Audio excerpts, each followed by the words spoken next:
The frost on Devin Denton's breath hung in the air like a warning he should have heeded. 3 floors underground in a facility that officially didn't exist, and the hallway lights were still on. Not flickering, not dying. Burning steady and bright, as if someone had flipped the switch that morning. "This is wrong," he said, his voice cutting through the silence that pressed against his eardrums. "The government mothballed this place in 1984. There shouldn't be power." Beside him, Jenna Torres adjusted the camera mount to her shoulder rig, her breath creating small clouds in the frigid air. "You're the one who found the blueprints on that leaked server. What did you expect? Cobwebs and dust?" "Yeah," Devin admitted. "Exactly that." The third member of their group, Tyler Rourke, stood 20 feet ahead where the corridor branched into darkness. His thermal scanner painted his face in shades of green and amber. "Equipment signatures are everywhere. This place isn't just powered, it's running."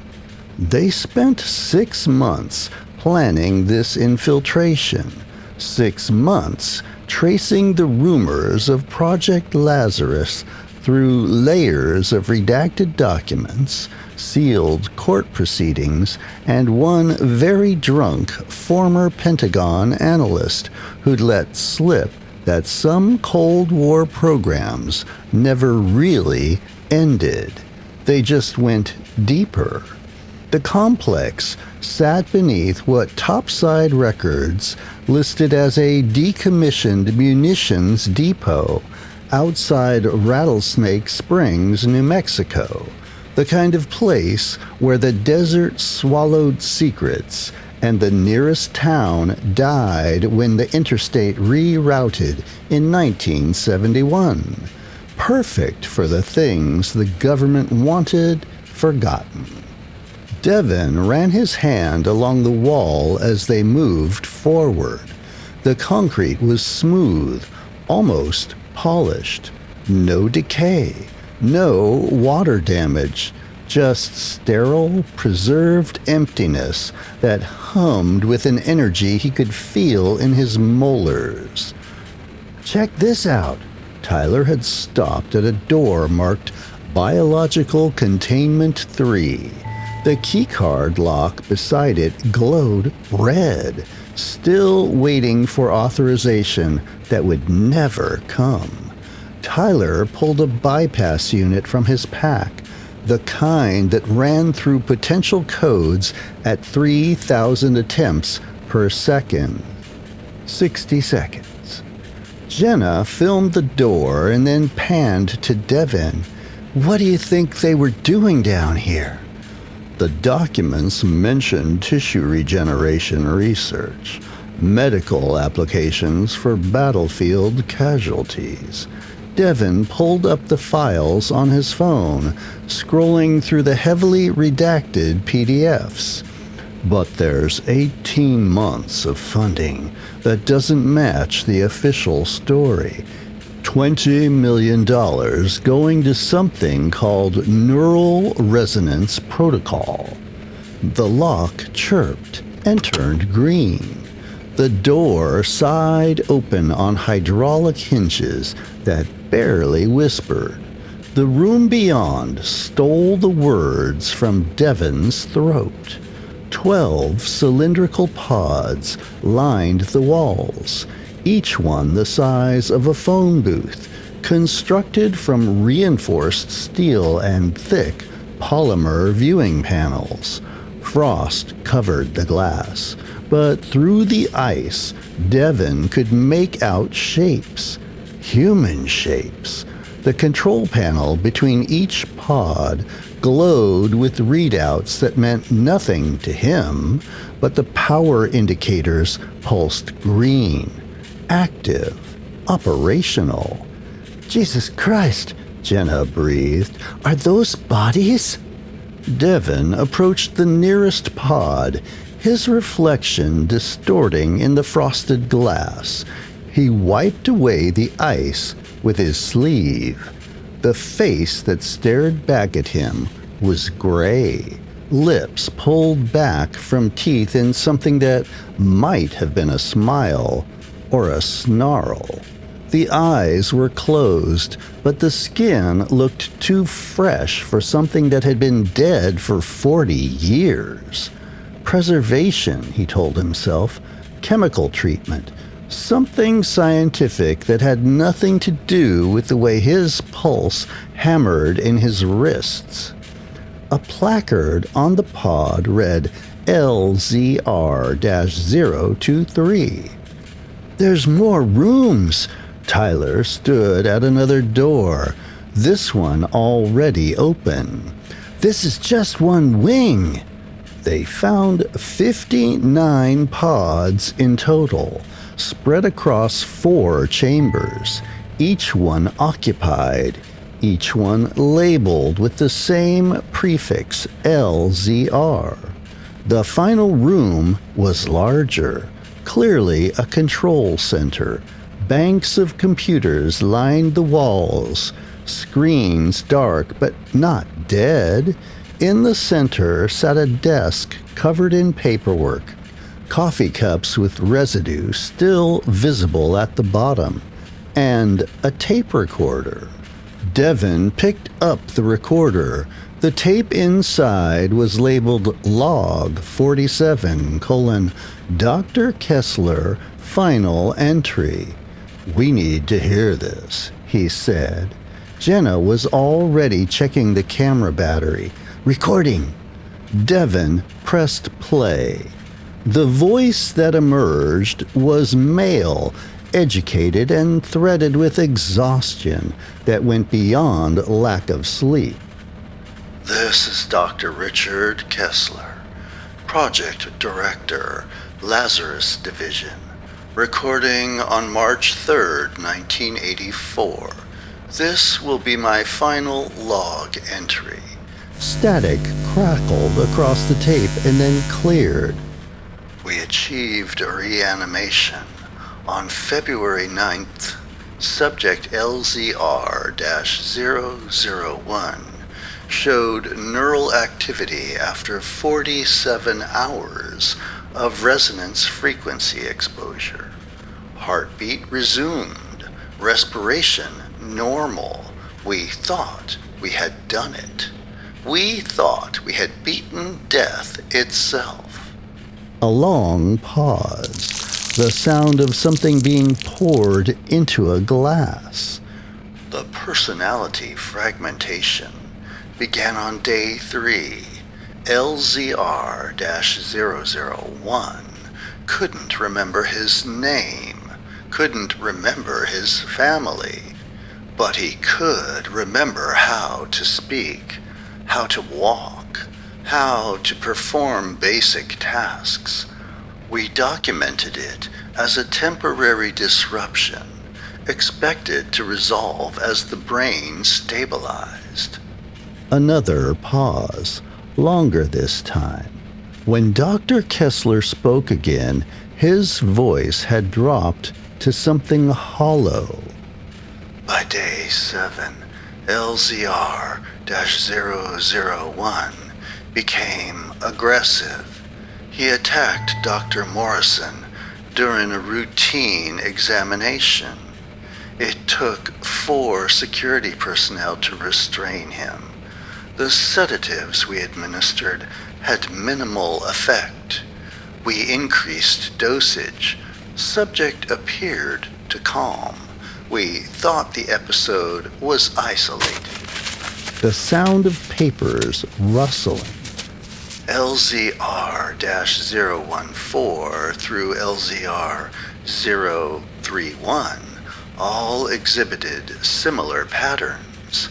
Aggression escalating in direct proportion to time since reanimation. But the latter subjects, the ones we brought back after refining the protocol, they were different, smarter. They learned to fake compliance. They would lie still during examinations, respond to simple commands, even engage in basic conversation. But their eyes... Kesler's voice broke. Their eyes tracked us with an intelligence that wasn't human anymore. Calculating, patient, waiting. Devin felt the temperature in the room drop another degree, or maybe that was just his blood pulling away from his skin. On February 28th, we discovered that some subjects were moving in their pods at night. The monitoring equipment showed no brain activity, no heightened biological function, but security footage captured them opening their eyes, turning their heads to watch the cameras. We don't understand it. The resonance frequency was only supposed to restart neural function, not create something else entirely. Kesler coughed, a wet sound that suggested he was sick or had been crying. This morning, LZR-042 stopped breathing during examination. All vital signs ceased. Dr. Timmons pronounced her dead. We were preparing to return her to the pod when she sat up and bit through Timmons' carotid artery. She moved with speed and precision that shouldn't be possible for someone clinically dead. Security terminated her, but not before she killed 2 more staff members. The scratch of a match. The smell of cigarette smoke somehow carried through the decades on that tape. I've ordered full facility lockdown. Director Vaughn has authorized Protocol Omega. We're flooding the lower levels with coolant, dropping the temperature to -40 degrees Celsius. The subjects can't move at that temperature. They go dormant, or at least they stop pretending to breathe. A chair creaked. If anyone finds this tape, if anyone discovers this facility, I need you to understand something. We didn't fail because the science was wrong. We failed because we brought back the tissue, the brain, the body. But whatever makes us human, whatever spark of consciousness or soul or electric pattern that defines who we are, it doesn't come back. Something else fills the void, something that wears our faces and mimics our behaviors, but fundamentally is not us. Kesler's breathing had become ragged. The subjects have stopped responding to sedation completely now. Some of them no longer register brain activity at all, but they move, they watch. They've learned to imitate calm, to pretend they're asleep or dead or whatever we need them to be. But in the moments when they think we're not watching, I've seen what they really are. And the worst part is the hunger in their eyes, not for food, for life itself. They want to be warm again. They want to move freely again, and they'll do anything to anyone to achieve it. The tape hissed with silence. Then, barely audible, Kesler whispered, "If they ever get out, they won't come back human." The recorder clicked off. Devin sat it down with shaking hands. Jenna had gone pale, the camera forgotten at her side. Tyler stood frozen by the computer banks, his face reflecting the dead screens.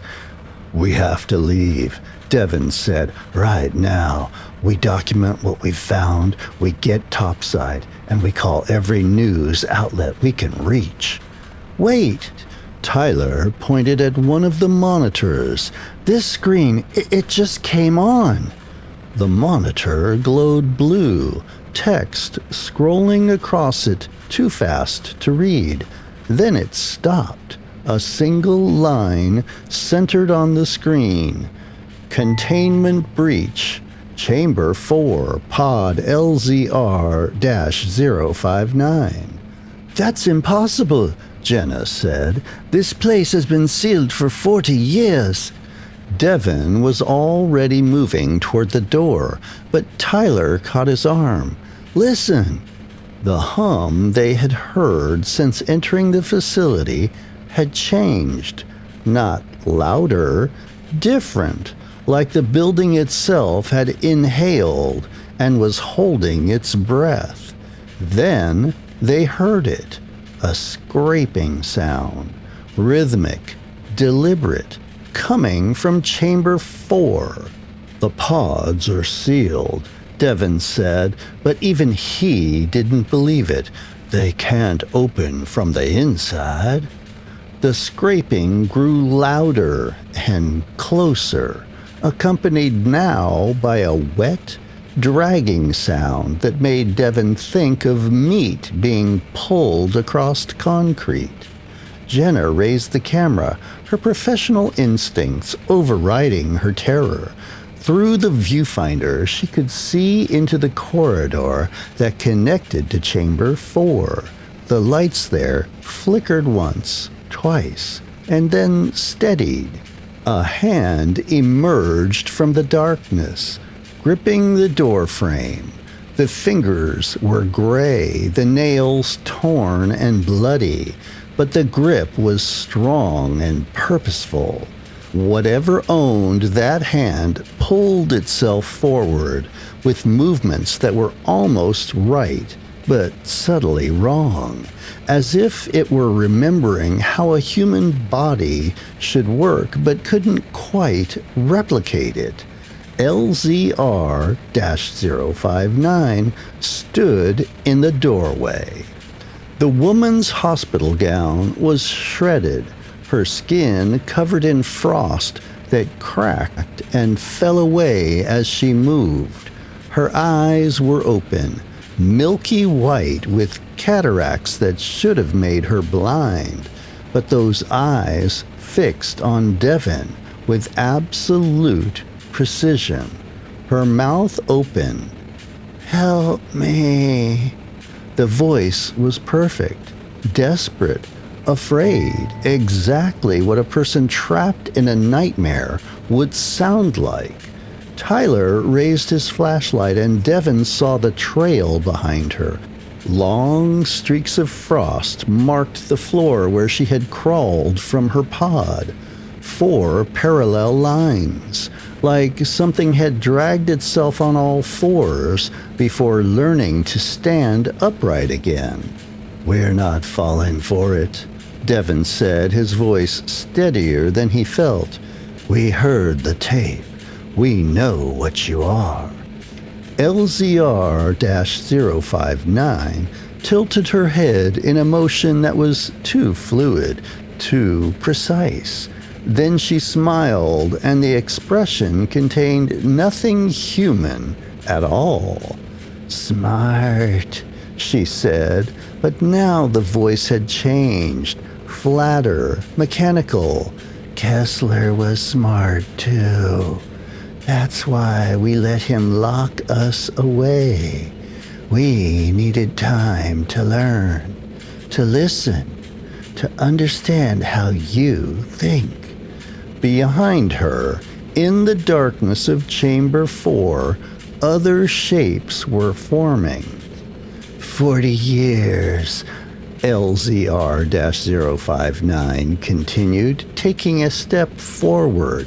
40 years of waiting in the cold, listening to your world through the ventilation systems, your radio signals seeping through the ground, We learned your language, your fears, your weaknesses. More figures emerged from the shadows. LZR-011, LZR-037, LZR-024, all moving with that same uncanny precision. "Run," Devin whispered. They ran. The corridor behind them filled with the sound of footsteps that were too fast and too synchronized. Devin risked a glance back and saw them coming, no longer pretending to be human, moving on all fours with a speed that defied biology. Tyler reached the main elevator shaft first. The car was still 3 floors up, the cable humming as it descended. Too slow, too far. "The emergency stairs," Jenna gasped, pointing to a door marked with faded red letters. They crashed through it, taking the stairs 3 at a time. Behind them, the door slammed open with enough force to bend the hinges. The things that had been human poured after them, their movements creating a sound like a wave of insects. Devin's lungs burned. 2 flights, 1. The next door ahead glowed with the promise of moonlight and desert air and survival. Tyler hit it first, the crash bar giving way. They tumbled into the night, into the blessed warmth of a New Mexico evening that felt like salvation. "The van!" Devin shouted, digging for his keys. They made it 50 feet before they realized the things weren't following anymore. Devin looked back at the facility entrance. LZR-059 stood in the doorway, watching them with those milky eyes. Behind her, the others waited with inhuman patience. "Why aren't they chasing us?" Jenna whispered. LZR-059's smile widened. "Because you'll do what we need. You'll tell our story. You'll bring others, scientists, government, people who want to study us, contain us, understand us." She gestured to the desert around them. "How long before someone comes? A week? A day?